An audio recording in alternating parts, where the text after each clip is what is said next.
Everyone. Welcome to the second breakout session of the Midwest Food Recovery Summit, and we're going to be hearing about activating the business community to fight food waste. My name is Linda Norris-Waldt, and I'm with the U.S. Composting Council, and I'm happy to be your moderator today. One brief commercial, I will tell you that we do have a guide to workplace composting on our website. If you ever want to Google compostingcouncil.org, we're happy to share that with you.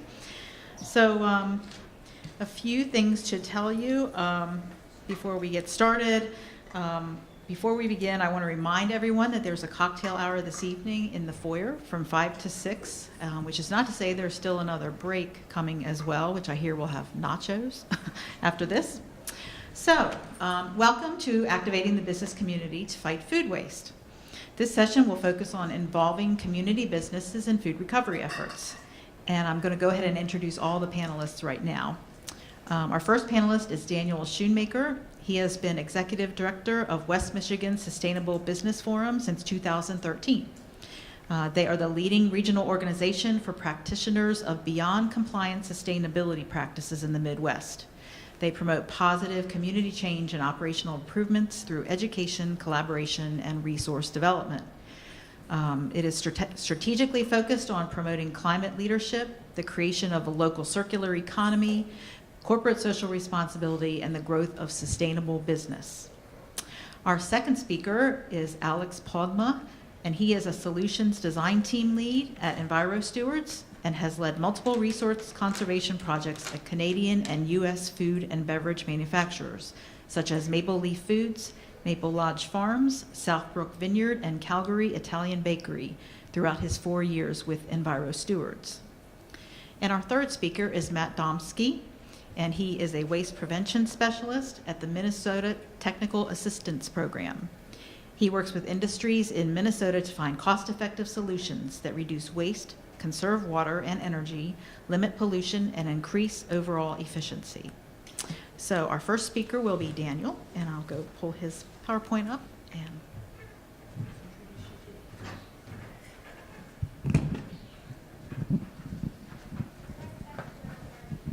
I'm going to be down here if that's okay. And just out here, can you hear me if I just talk? Use the mic. What? Use the mic, please. Oh, I'm sorry. You have your thing going on. So my name is Dan Schoonmaker again. I run an organization called the West Michigan Sustainable Business Forum.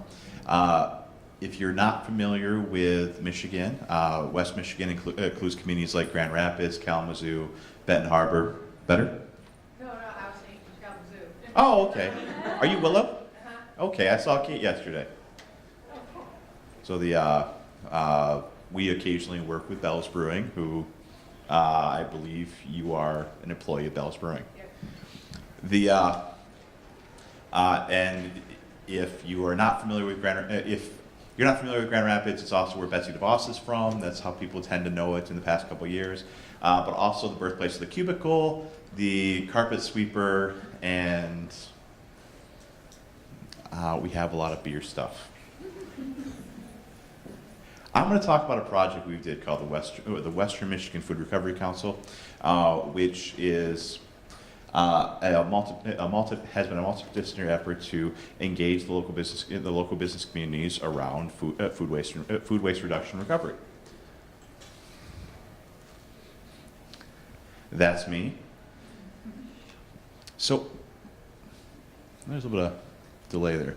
So my story actually begins in the landfill, which is a great place to start if you're talking about waste. A few years ago, we were contracted by the state of Michigan to do a landfill valuation study, and the basic idea is we were going to work with a collection of public and private stakeholders, most essentially landfill operators, both municipal and corporate haulers like Public Services, Waste Management, and determine what materials were being sent to their landfills. And we went in and we did a lot of this. I mostly watched. And came up with an actual characterization for the state of Michigan, and from that work with the economics department at Grand Valley State University to come up with an actual evaluation from that. Now, one of the takeaways when we were talking about how to impact waste reduction in our specific community. Shortly after this, we were asked by some of our local municipalities to help them think about how they can get out of the landfill game. And the thing that came up most in our initial characterization was that food waste was the largest segment of material that we were currently throwing away, and we really didn't have any means to kind of think about that or address it. In West Michigan, which is the region around Grand Rapids, we're sending 132,000 tons of material to the landfills or waste energy facilities each year. In Southwest Michigan, which is the lower part of our service area, we're sending 106,000 tons. So it's a dramatic amount of material that we could take out of municipal solid waste if we found some way to address that. Altogether, Michigan disposes around 1.1 million tons of food waste each year. And we know through national studies that around half of that is coming from commercial and industrial and institutional food waste operations, which are organizations that we work with through our core membership on a day-to-day basis.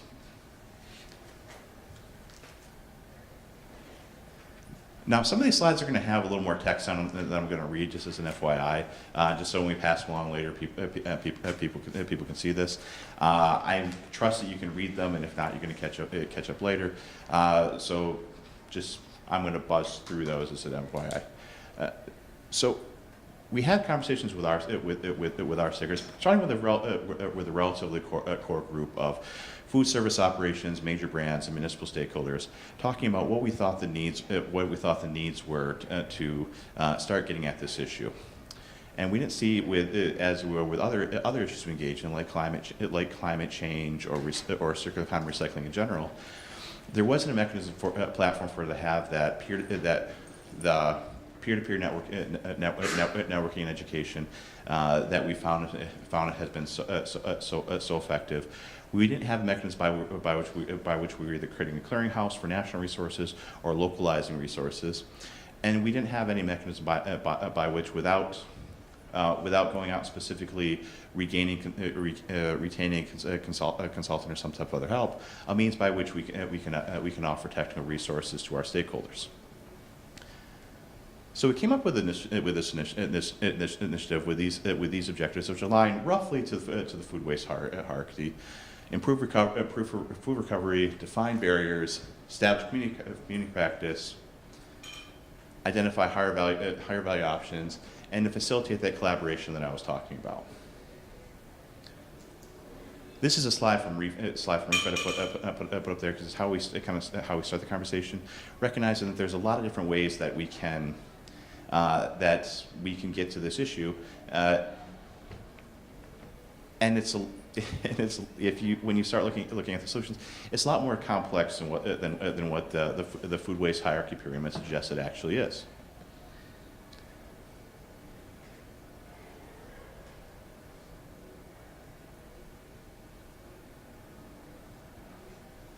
So we launched this organization, and this is the general structure of it. And if you're from a region where you do engage business community, I think this is a model that worked very well for us. You may consider as well.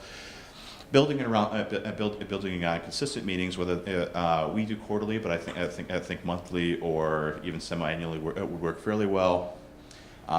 Using in-between meeting communication tactics like newsletters, looking for ways to engage in shared capacity projects, providing opportunities to perform participatory research, and then creating a formal leadership structure with committees, a structured membership list, definitive email list that's available to members, and as needed subcommittees. Kind of a little hard. This is a sample of the companies and brands that we have involved. When we launched this, we began with. We asked 20 organizations if they'd be interested as a proof of concept to get the initiative funding. We at present have 95 stakeholders participating, representing around 140 professionals in the larger Western Michigan area, including major brands like Kellogg's and Bell's Brewing, who's here with us today. People like Spartan Nash, and then local municipalities like the city of Grand Rapids, Kent County, and the state of Michigan. Wrapping up the first year, we did a survey of participants, and that's what I'm going to talk about a little bit for the rest of my 10 minutes or so. And we had 50 organizations participate, most of them what we call generators of waste. And these are organizations that both a mix of small and large, various industries, various regions within our service area that were producing food waste. So your restaurants, your manufacturers, your retailers. No farms represented in this group, so that was something that was not involved. Then we had a smaller community of what I call resources and other stakeholders. So organizations that look a little bit like us. Universities are in that group. Municipalities, the regulators, so on and so forth. And then finally, a smaller community of users of food waste, which in our terms would be the specific compost operations are creating a marketable product, which would not be the haulers that would be in the resources group, as they're just providing logistical services to you, and food rescue and recovery operations like a Feeding America West Michigan and Forgotten Harvest out of Southeast Michigan, and so on and so forth. The general takeaways from that survey, I'll get into specifics in a moment, is again, it's complicated when you have multidisciplinary conversations. We have a lot of different scales. So what works for Kellogg and what works for Spartan Natural Meyer doesn't work for for Grand Rapids Brewing Company or Grand Rapids Public Schools or Fulton Street Farmers Market. Even though they have the same type of waste, scale makes a lot of difference, and resources make a lot of difference. What I found kind of the most profound takeaway is that, especially when we're looking at the differences between organizations who are involved in food recovery and rescue versus those who are involved in waste management, there are some profound language barriers. So for instance, we talk about the food waste recovery hierarchy. We include hungry people as the same bullet points along with animals, landfills, and composting operations. Some might deem that to be offensive. So, and if nothing else, it's not necessarily a justice-based approach to managing it, and it's not a root cause issue. So we have a number of stakeholders who are less interested in essentially taking the trash of corporations and using it to manage their waste, as opposed to sending to a compost operation or pig farm or what have you, and more interested in we should find ways to get these people out of that system and able to buy their own food, and not look at enabling these waste management poor people as a way to fulfill the waste management system. There was also within our region, I think, in the presentation earlier, we were talking about Minnesota and how they are very privileged to have a great number of industrial compost operations. Our state is not as privileged.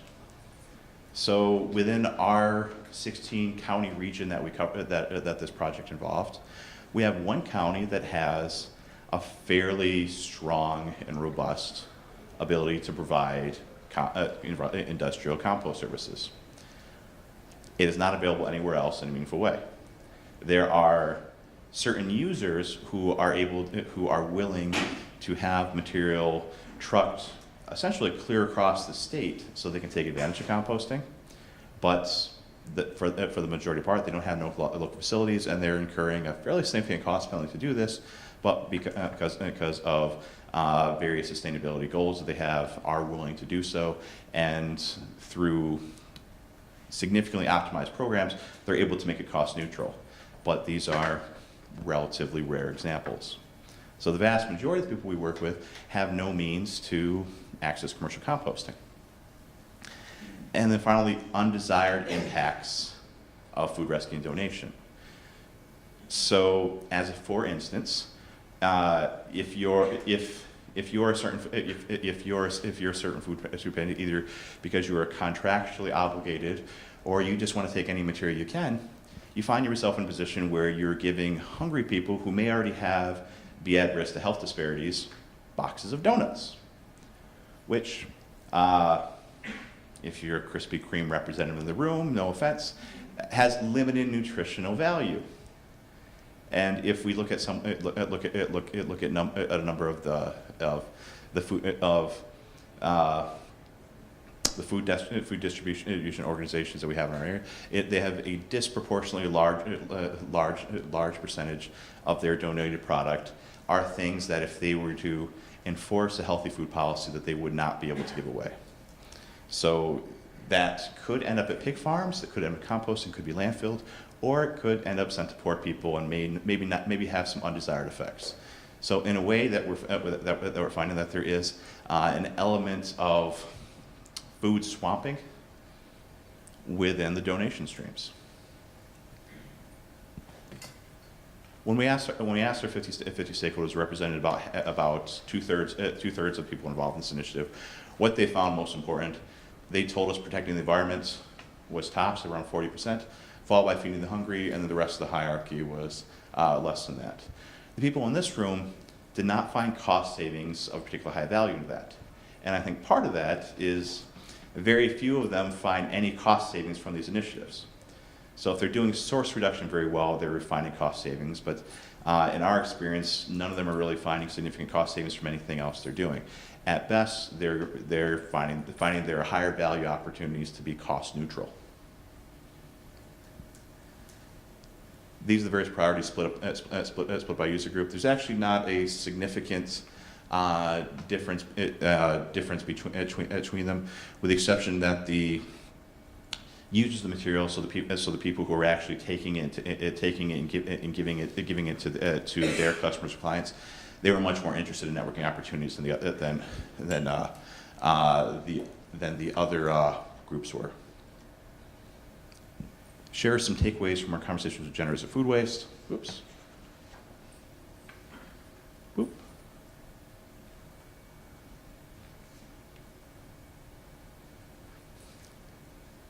This is a mix here. This is the mix here of who's represented. Food service, cafeteria, and institutional was the largest group, followed by food service, restaurant, and then bakery providers. Large section of food service producers who produce a lot of food, and by the nature of their operations have a lot of unused food. We asked everyone about source reduction. The most popular items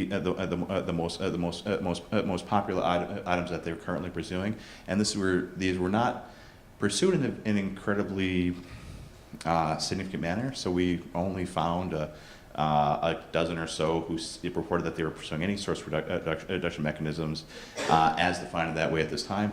Strategic purchasing, menu best practices, things that basically chefs can do as part of chef best practice. Waste diversion practices, donation hunger.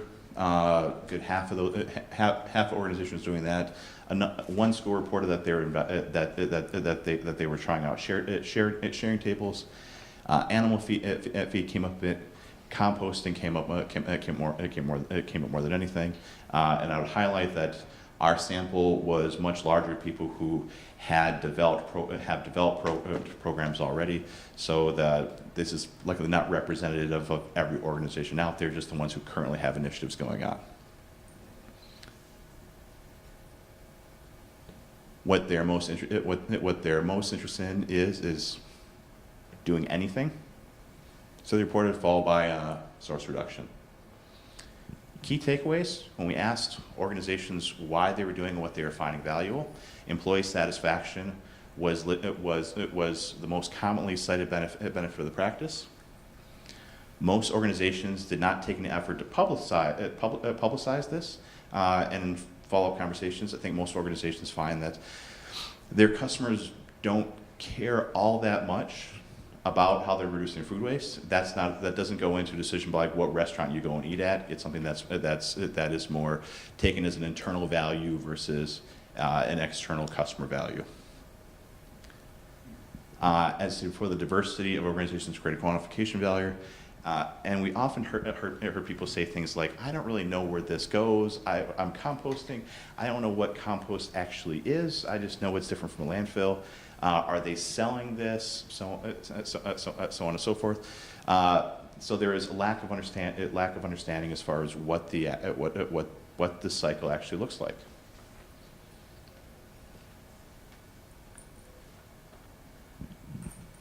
There were a couple anecdotes when we came back from the survey that we didn't know people were doing when we began, that I thought were some pretty cool takeaways. So Whirlpool is one of the organizations we work with. They have a product that they're in the midst of putting out to the market called the Zera play on zero in-home food waste composter. So it's essentially a product that you can have in your kitchen. It retails, at last I saw, for around $3,500. So it's first generation, might not be attainable to everyone, but if you got some bank to throw in a really nice kitchen, you can compost without going outside, and just I think it takes 4 days. It will compost essentially everything. So they say they can do bones. It has taken them 3 years to get it out to market, so maybe some of those claims haven't proved always true. But we found that one of the companies we work with had an established partnership. So the delivery is a brewery in Benton Harbor, and they are currently using that product in their kitchen and testing it out for commercial operations. We were able to have some good conversations and interject ourselves in supporting of that. We were surprised with the number of organizations who were participating in composting but not participating through it in an industrial composting system. And this was a little bit horrifying to the regulators we worked with, because they were somewhat surprised that many people were just kind of taking it out to their gardens, and those who were doing it didn't think it was a bad thing. But we have a number of community gardens, and the thought was like, well, I have food scraps, there's a garden, I'm just going to put those in there, and it seemed to work out okay. So we found that a good number of organizations are just doing that, particularly small restaurants. I'd say it's most prevalent among coffee shops who have a lot of coffee grounds but not a lot of food service, and breweries who have a fairly small amount of food service they do. So maybe they make a couple pizzas, a couple burgers a day, but really they're a bar, and all of them are already sending their most of them are sending their spent grains to a farm to use it that way, and they're just bringing the rest to a local garden.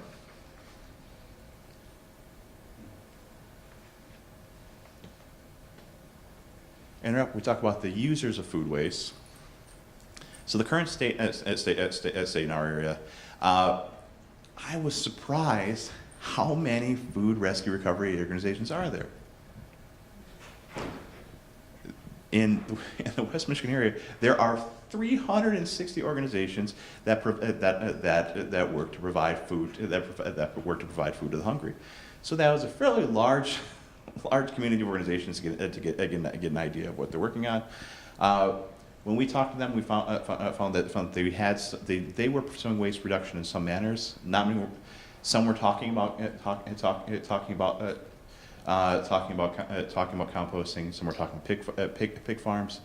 Within this group, we have seven local composters.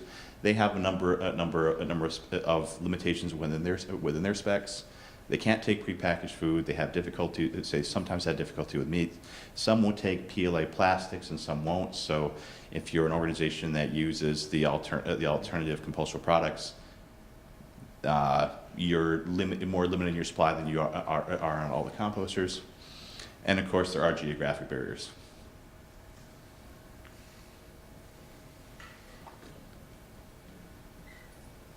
And finally, we wrapped this up with a summit this past May. We intend to do this every year, 18 months or so.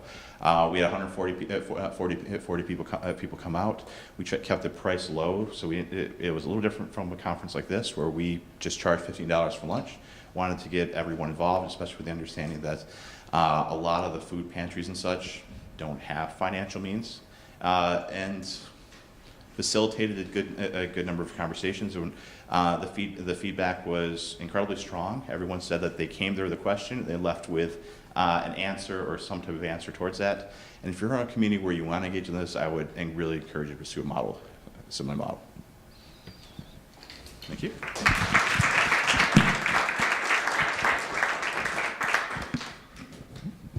So next we have Aleks from Enviro Stewards. Daniel, is your data online on your website, or? It is, and I believe that we're going to send these lines out as well. Hey everyone, so as Linda said, my name is Aleks Poldma. I work for a company called Enviro Stewards from Ontario, Canada. And just out of curiosity, who here works with or in food and beverage manufacturing? Okay, so there's a lot of you who this may not strictly apply to, but maybe the approach that I'm going to present may be relevant in your work or just in your interest of food waste in general. So here's what I hope to cover today. So quickly introduce you guys to Enviro Stewards, talk about food waste prevention, probably the wrong people to convince about food waste prevention and why it's really valuable, but I'll talk about it a little bit. I'll talk about our approach to food waste prevention in the manufacturing sector, and then I'll give you some industry examples because they may be of interest to you, they may be kind of wow moments, and some of them are really simple but very, very lucrative. So I want to go through some specific examples. So I work for a pretty cool company. I'm not forced to say that, I actually think that. Essentially, our value proposition, or what we do, is we help our clients reduce their costs. So whether that's energy use, water use, increased yield, which essentially is food or beverage waste, maintenance costs, etc. So that's what we do, but believe it or not, reducing our clients' costs is not actually, it's actually a tough industry to be in, and I'll kind of get into why that is. So another reason why Enviro Stewards is a really cool company is we have a charitable kind of aspect to what we do. It's pretty separate from kind of working with industry folks, but the reason I want to explain this to you is because it explains to you kind of who we are as a company, but also our approach.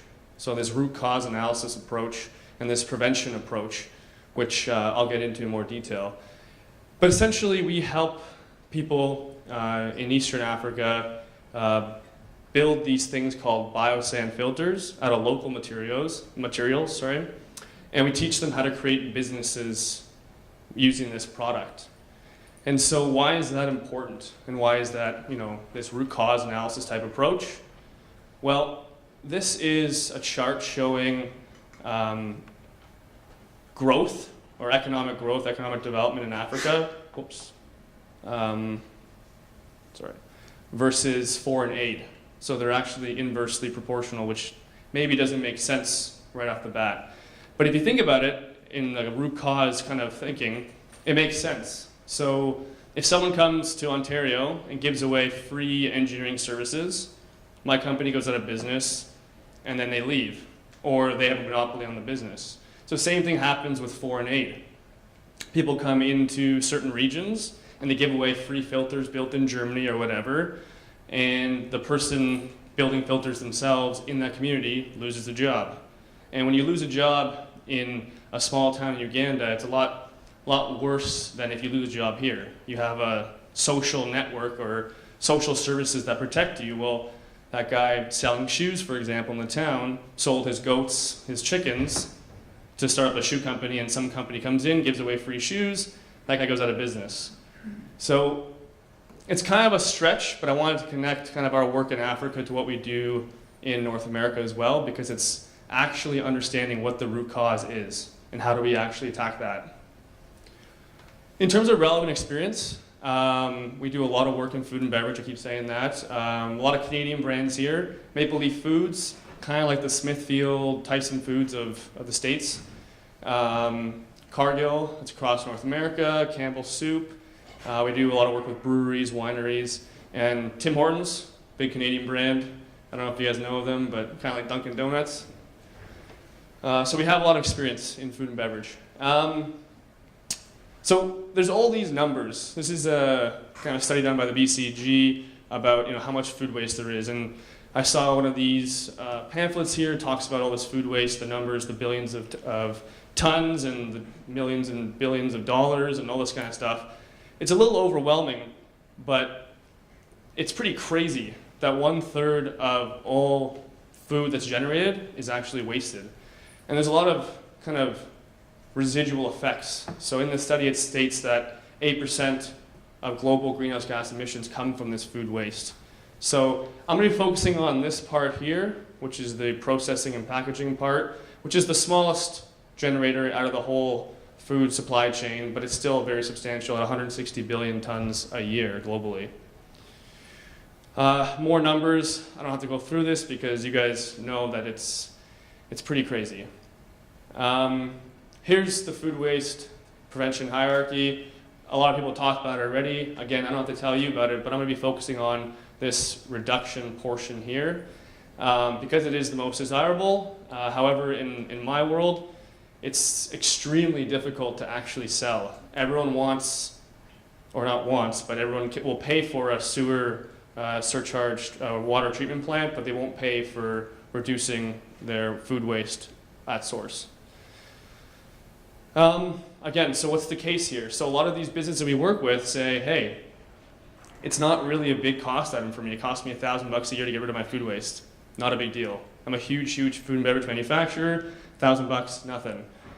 But when you break it down, it costs $100 a ton, $70 a ton, depends on where you send it.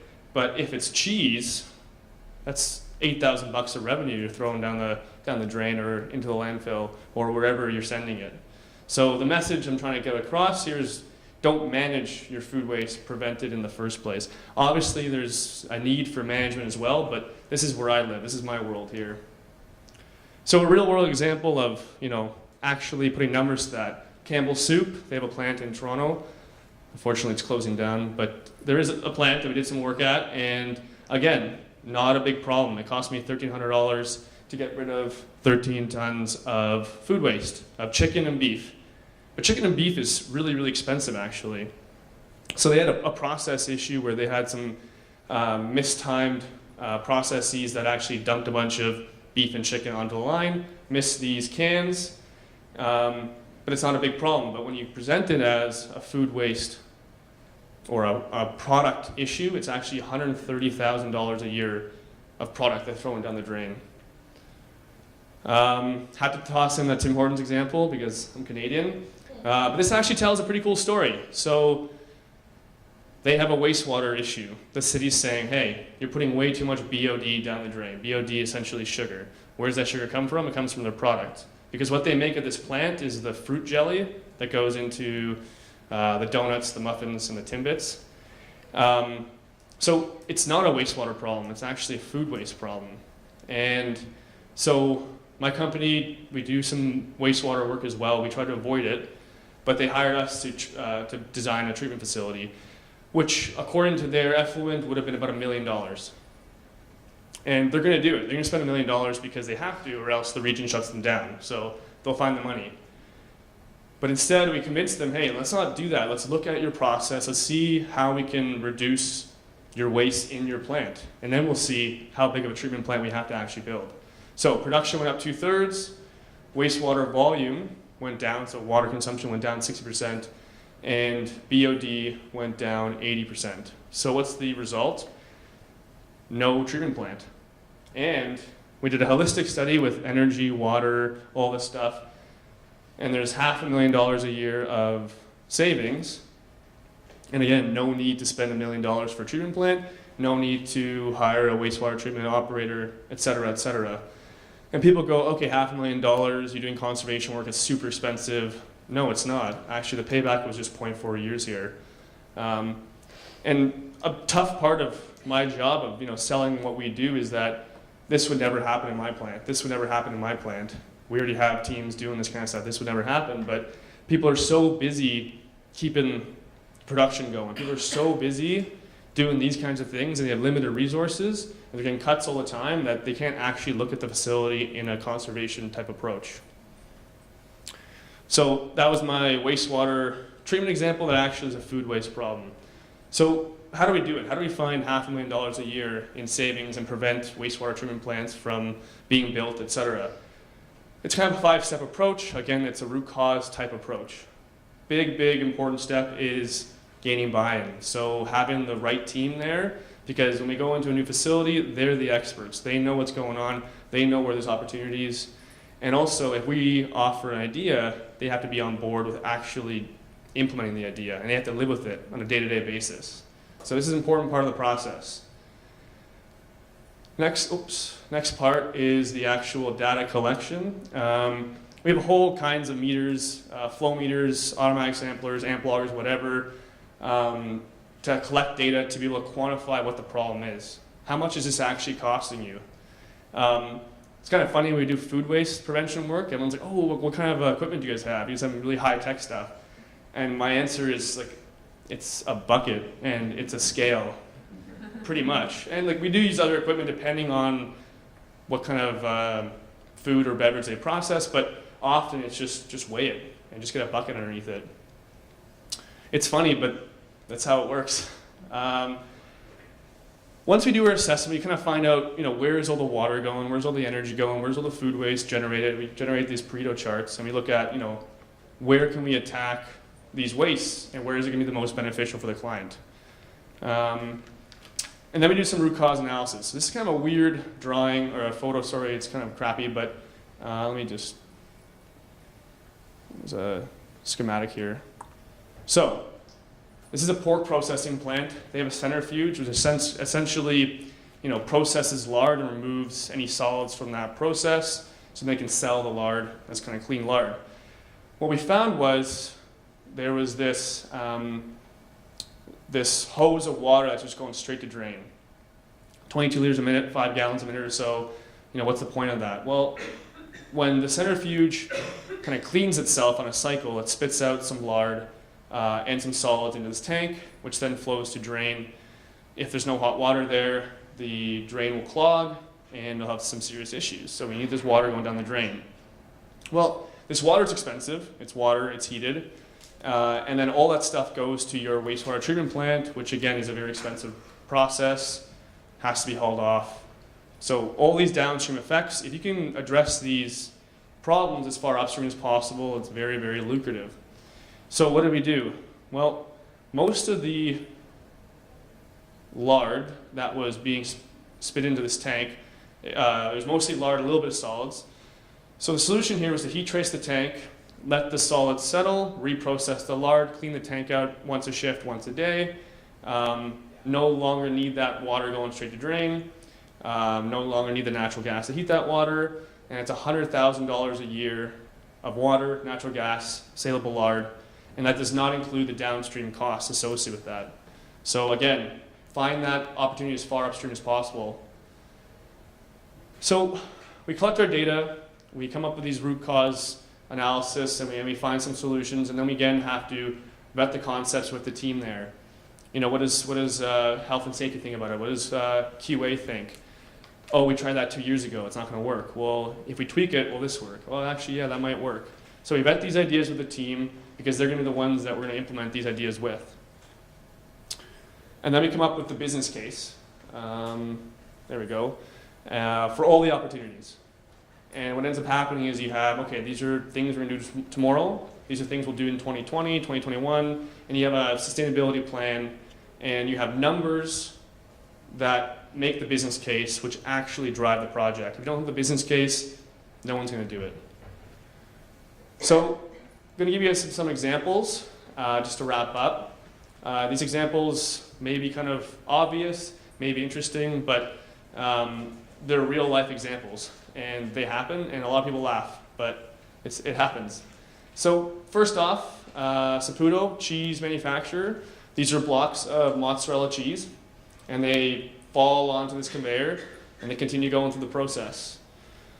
Every time a block falls, 2.5 grams per block fall off the conveyor.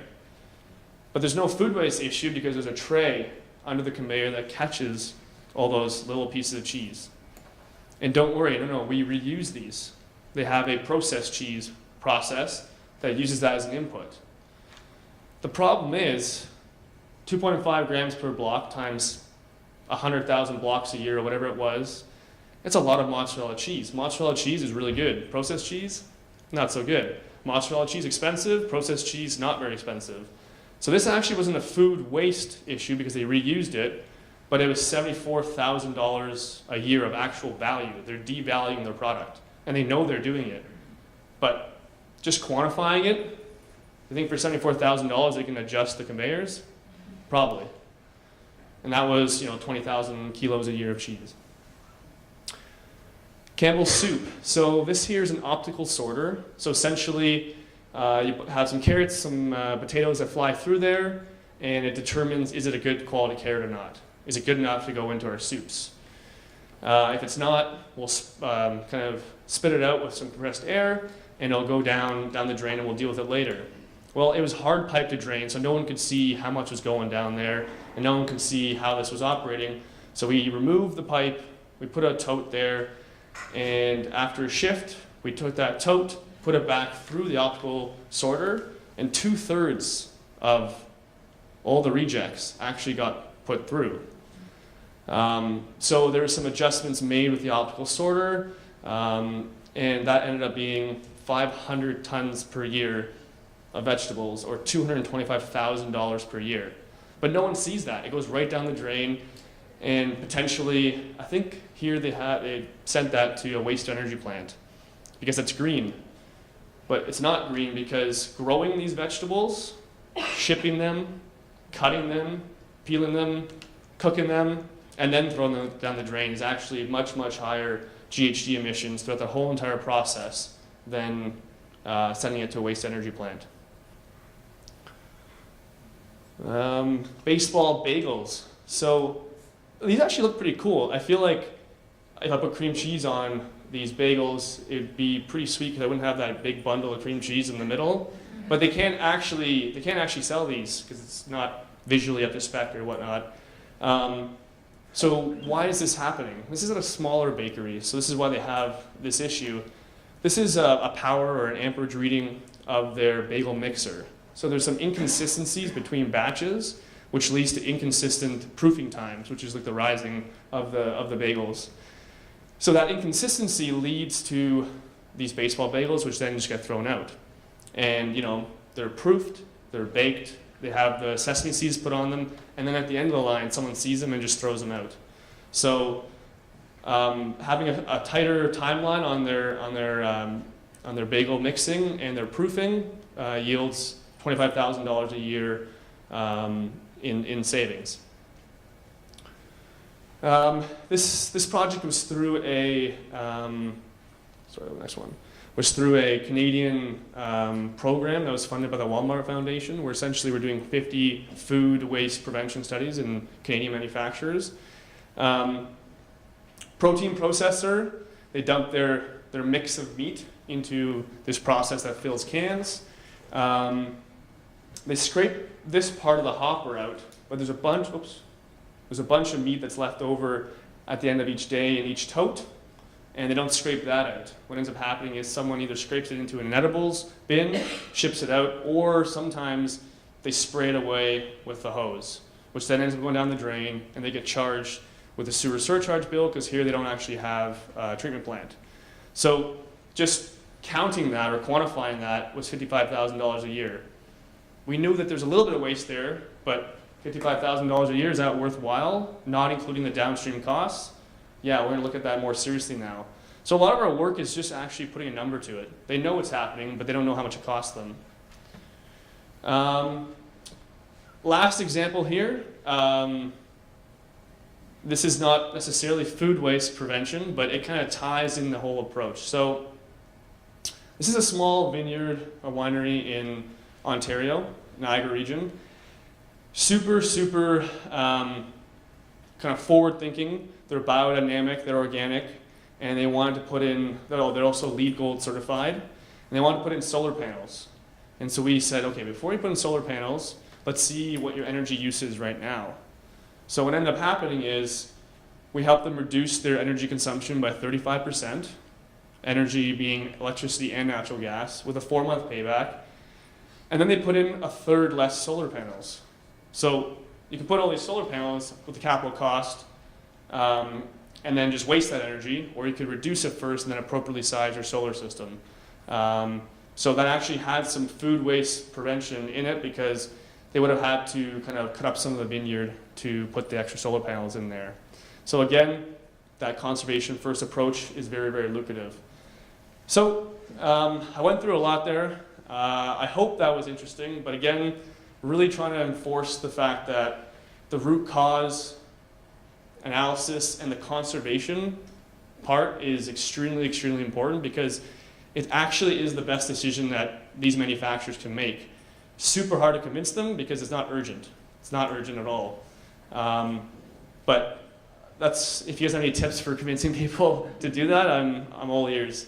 And this kind of approach works in that energy example I just showed, in food waste prevention, but also in our work in Africa. So hopefully that was interesting to you guys, and thanks for listening.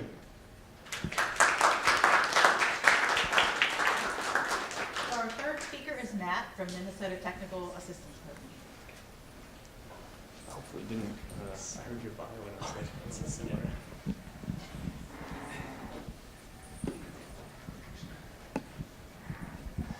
All right, one more. How are we doing out there? Good. Well, thank you, Linda. My name is Matt Domski. I work for the Minnesota Technical Assistance Program. We're based at the University of Minnesota. We're set up much like our hosts this week, the Iowa Waste Reduction Center, where we're based at a university, but we're outward facing, so we work out in industry on waste, water, and energy conservation projects. What I'm going to talk about today, I'm going to dive into some specifics that are much like what Aleks just talked about. So bear with me. I hope you'll find them a little bit interesting, and just tell you a little bit more about what we do. So quick on MnTAP. I mentioned we work on waste prevention, but also water and energy conservation. We work in a variety of settings. Today, I'm going to get into specifics on food processing and talk a little bit more about solutions that can save a lot more upstream, these waste prevention solutions. I'd like to mirror what Aleks said about it can be challenging to seek waste prevention solutions, but hopefully some of these examples today share some quicker fixes that we've found, some small tweaks and changes that businesses have been able to make that can have immediate impact.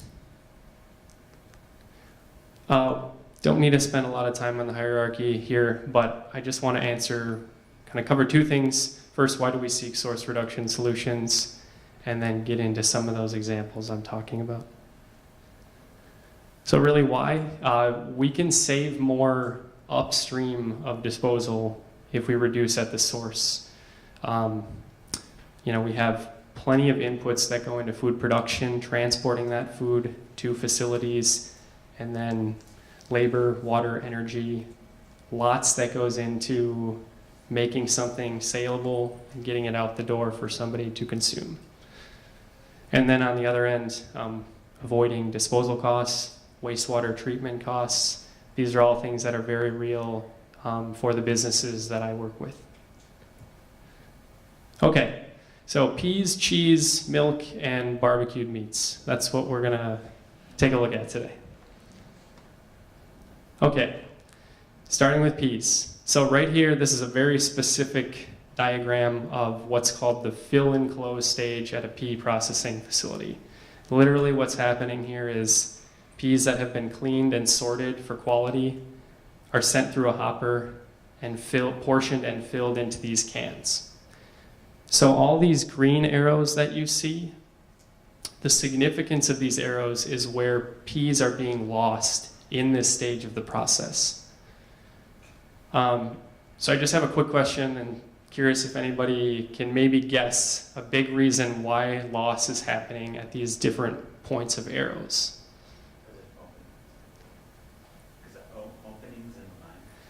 Openings is great. I'll take one more.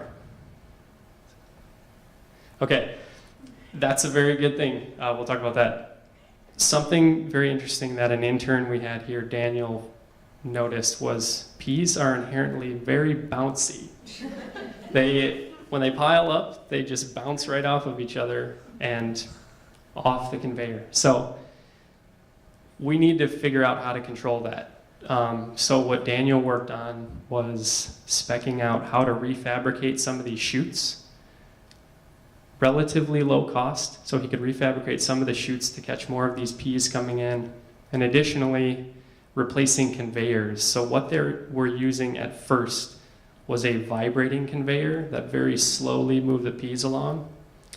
They wanted to go to a belt conveyor that would provide a smoother delivery of peas into the hopper and into the cans.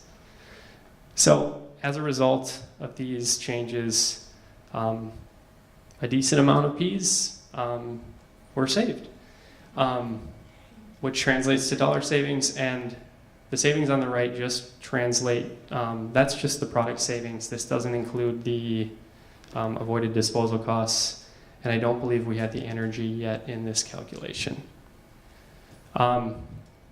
That bottom thing, the defect sorting sensitivity, Aleks talked a little bit about an optical sorter. That was another thing we found some solutions with, which is below that fill line savings. All right, on to cheese. So what we have here, cheese curd, pasteurized, cooked, perfectly edible cheese curd, ending up on the floor at a facility. Really, when we're in there, you know, we're not there to ridicule, but we're there to ask why. You know, why is this happening? Does the floor have to look like this? What can we do to change that? So at this particular cheese facility, we'll focus on two methods of processing. So first, large blocks of cheese. So what they had was a hopper taking this cheese curd and pressing it into, I think they were about 1 by 1 foot blocks of cheese. Now what was happening is when the curd was pressed, naturally they were losing some of it out of the machine and it was hitting the floor. So for a quicker fix, a longer term fix would be to buy a new machine or re-engineer the machine to waste less, but we were trying to get them a quicker fix to start with. We were able to set up standardized positions for totes to catch this cheese to sell it as a second grade cheese. Now something that's important here, if I can use this laser pointer correctly. So these little feet here, what's really important about this is that that bin was going in the same place every time. Because if they're just throwing a bin under there, it could be at a different spot at any given moment. And the curd is not always going to fall out at exactly the right point. So these chutes, fabricating some chutes here, and then having a standardized position for that tote ensured they would catch the optimal amount of curd.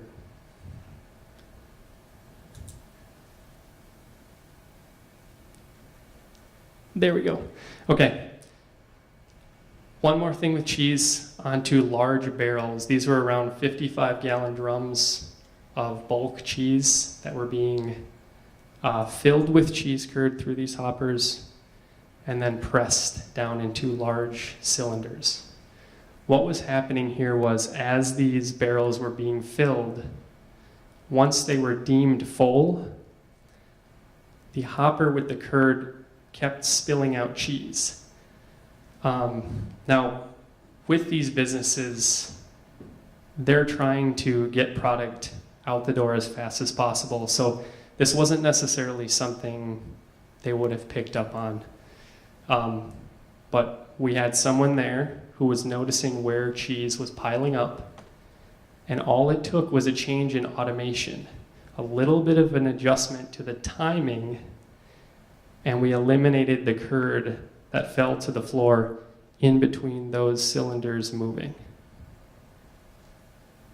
So in total, from those two cheese packaging sections, we found a savings of about 9,000 pounds and the associated cost savings as well.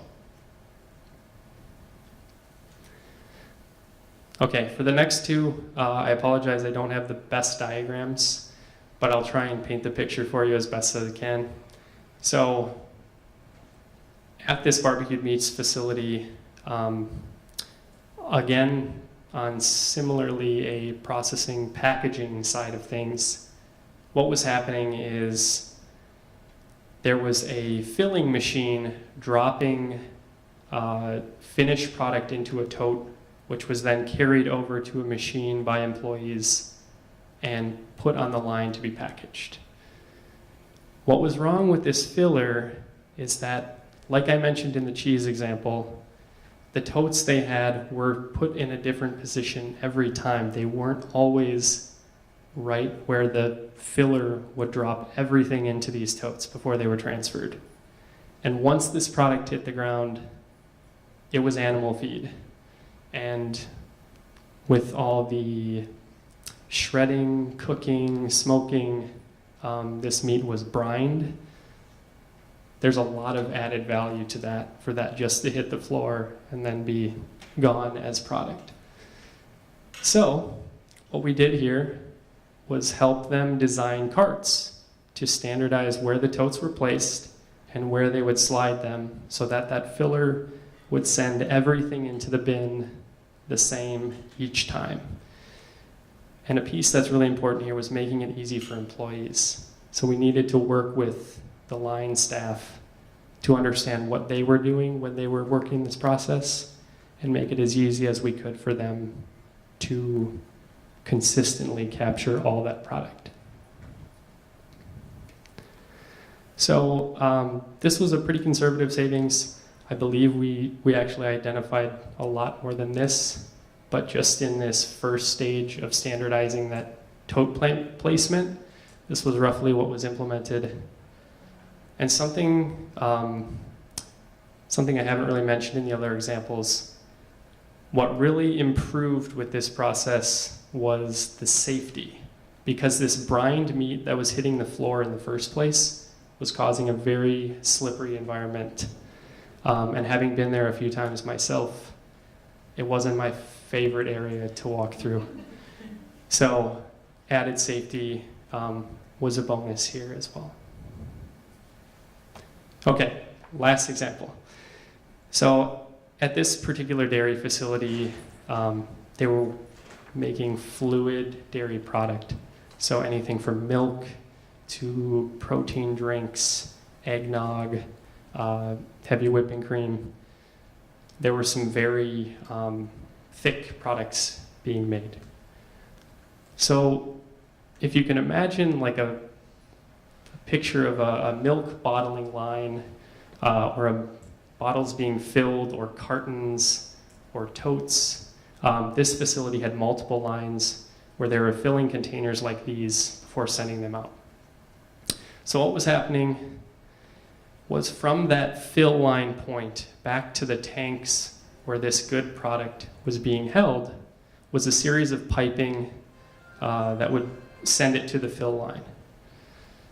Now, once they were done filling all the containers they needed for whatever batch it was, when they went to clean, when they had to change over to a new product, whatever was left from the point of the fill station to those tanks, that had to be drained. That was how the facility was designed. It just had to be, they had to open a valve and let gravity send it down the drain. Now this product is pasteurized, blended. Oftentimes there are lots of flavorings and other inputs. So we're talking a significant value across a wide range of products, and on every line they were having to drain that length of piping full of product down the drain. Okay, so what we did is we worked with a team at this site with a lot of great ideas, and somebody brought up the ability to use compressed air to literally redirect it back to a tank to save for later filling. And this sounded great, and it was. All it took was some work with quality assurance.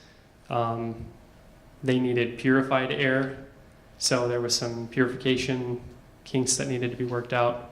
But all in all, utilizing compressed air for a quick pulse of these products back to a holding tank saved quite a bit for them. And this was just in the first year of implementation. And it was a lot of money in these value-added dairy products. And we heard Aleks talk about wastewater. This did not include any of the BOD, COD surcharges that they were facing as a result of that high-strength waste before. Okay, so I just want to end on a note that, I talk a lot about waste prevention and source reduction, and I really do think we have to challenge ourselves. We have to challenge our businesses and communities, but I recognize that food recovery, reuse, and recycling are all very important, and they are all part of the big picture. So, though I speak on waste prevention, these are all very important, and I'm excited to hear more about them at this conference. So that's what I have, and I think now it's time for questions for all of us. So if we could have Dan and Aleks go up to the podium, and we will. So when you ask a question, if you could just be loud, we have this funky thing that is trying to capture what you're asking. You want me to hand it? Okay, so I'll hand this to you. So, question. Well, usually cute. You can throw it. Yeah, I know, that's what they told me. Yeah, you can throw it. Question? All right,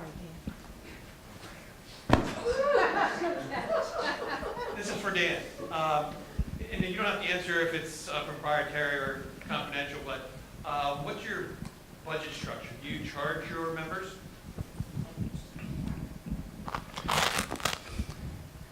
It's just been We- quiet. We're a 501c3 nonprofit with diversified revenue streams. So the project we talked about today was funded by a grant from, in a roundabout way, Michigan State University. So they have a Michigan Regional Food Systems program that has a subsidiary called the Michigan Local Food Council Network program, and we were able to finagle a little bit of funding through that. A third of our funding comes from membership dues. A third of it comes from philanthropic fundraising, and a third from grants. Thank you. Okay, I have a question. There's a lot of people here at this conference, I think, that are doing some of the food recovery pieces, and you guys are doing source reduction, which is awesome. And I wonder, one of the things that you're making the point of is people don't always know how much they're losing in their facilities, and I know people that are doing food recovery are keeping track of that.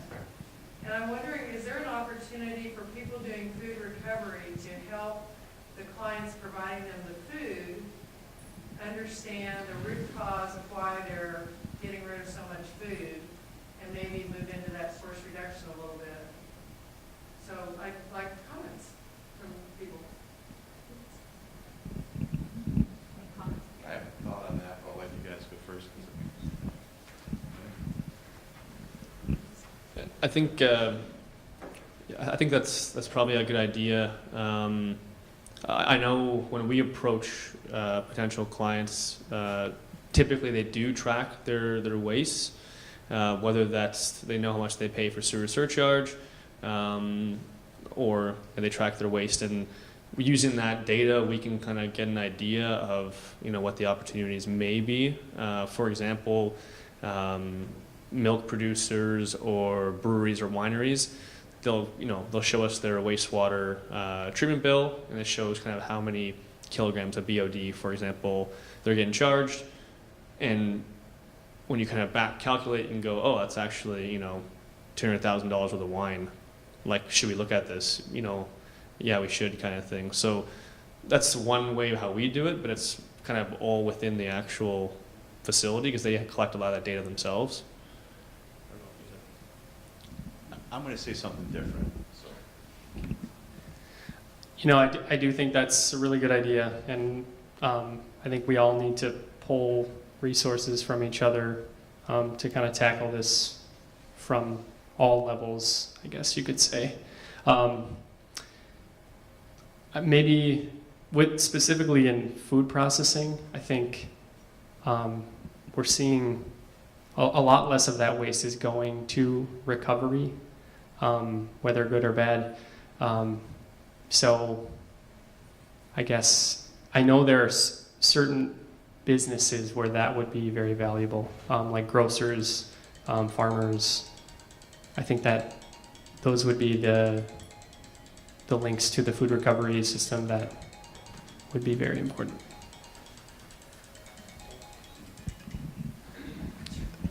So I think with where the food recovery operations come into the scope of an organization that has product to manage or donates, the cause of that is happening somewhere different than I think the case studies we would have seen today. So if they're donating a product, that's probably because it's close dated, or they're just doing it to be a good corporate citizen. If they're losing it on the line, that's because of a production issue or pollution or a pollution prevention opportunity that's not being pursued. So it's not only kind of different functions within an organization, but also different people. So the folks that you're working with, they're probably not the ones who decide how much we're going to produce in a given period and what our forecasting and our sales. It's those type of errors that produce the overages that are going into donation streams or going into waste, with exceptions. So if something becomes contaminated, then it's wasted. Also, as a comment, I was kind of watching both your presentations back there and thinking the underappreciated difference in value to an organization from something that is still a usable product before it becomes something that has to be donated or essentially scrap. Because the numbers you were sharing, I did a couple on my phone back there, but if you're talking 9,000 pounds, and that saves you, the one I saw one of this $10,000. I don't think that's exactly right, but it was a good number. 9,000 pounds to manage waste, it's like $100. So the value of source reduction to an organization is dramatically higher, but where it becomes a food recovery and waste management problem, it's different root causes. So to follow up on that, what I heard you say is maybe there's a communication issue with some of the people that you work with, that they're making too much waste, and that's a function of forecasting, and it's not the same people that you're getting the food from. Is that what you said? It's not the same people that are producing the food. And I would say food producers are probably, I would say manufacturers are probably donating a little less than what the retailers are, at least in my sense. Because I think the manufacturers, they got that pretty down to a science. Like the materials that we're talking about capturing today, those are, that's got to be in the less than 1 percentiles of loss, probably, right? Yes. So they're squeezing that last dollars out of them, but yeah, it's different. It's different people in the organization. But with all that said, if you're receiving product, there should be, I think, a feedback cycle that happens particularly if you're seeing commonalities happening. So if you keep seeing 1,000 loaves of bread come in on a weekly basis, at some point, if whoever is, I think you want to point out, like, hey, we appreciate this 1,000 loaves of bread, but why are you making it? Why are you buying it? It seems like somebody back there is not getting the message and recognizing this error and correcting it, because, and I think this is probably a truism, that the food recovery mechanisms allow people to kind of cover up some of these errors. Yeah. Just going to go off that, with that kind of lack of communication from kind of the big picture, there's also a lot of lack of communication in the small picture too. I know when we're working with these facilities, Dan mentioned forecasting and operations and whatnot, but even just finding, the data, the operations person knows this thing, the sustainability person from corporate knows these numbers. The guy running the plant has no idea how much he spends on utilities per year. And so just to get the baseline data, just to understand, what kind of consumption they have, it takes weeks to find. And then when the plant manager goes, oh, like we spend $8 million a year in water and energy, I never knew that. And so it's not a part of his job description, it's not a part of his role, and often it's not a part of anyone's role. So internally in these organizations, there's a lot of communication gaps that kind of, where there are opportunities for sure. We have time for one more question. I'm going to take moderator's privilege and ask who's referring these people to your organizations? Where do they come from? Is that for just quickly, I guess, really word of mouth is a big thing. Some plant manager from this company now moved over here. They knew that we did some good work. In Ontario specifically, they have incentive funding programs. So they kind of incentivize energy reduction and water reduction. The food waste is not as common, but they do have that one program I mentioned, funded by the Walmart Foundation. But a lot of it is us going out there and find them, which is tough because, hey, we save Tim Hortons $500,000 a year.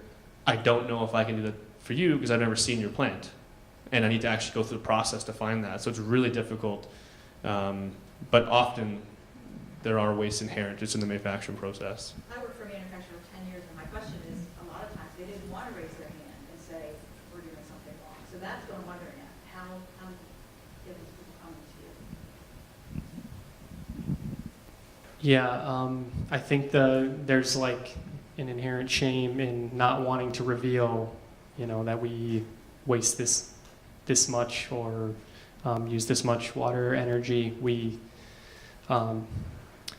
they want to kind of minimize that or make it seem as small as possible, and we have to work with that. And I think we're lucky in our angle being based at a university. It's a little bit easier to approach some manufacturers. We do have to do a lot of outreach, and we have case studies and a lot of web resources that showcase in what different industries we've been able to make an impact.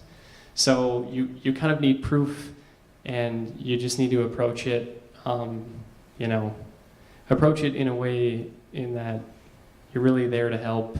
I mean, it's easy to say, but it just takes a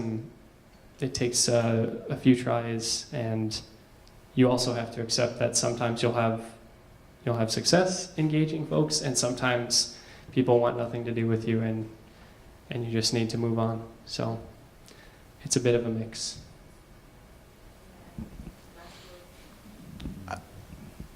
I think we're an apple to the oranges here, in that we work with groups of businesses rather than individual businesses more often than not, and we do a lot of effort around what I call tribe building. So we try to create communities of interest, work hard to make people aware of those, and by and large, we don't have to help people understand that they have a problem. They know that they have one by the time that they come to us.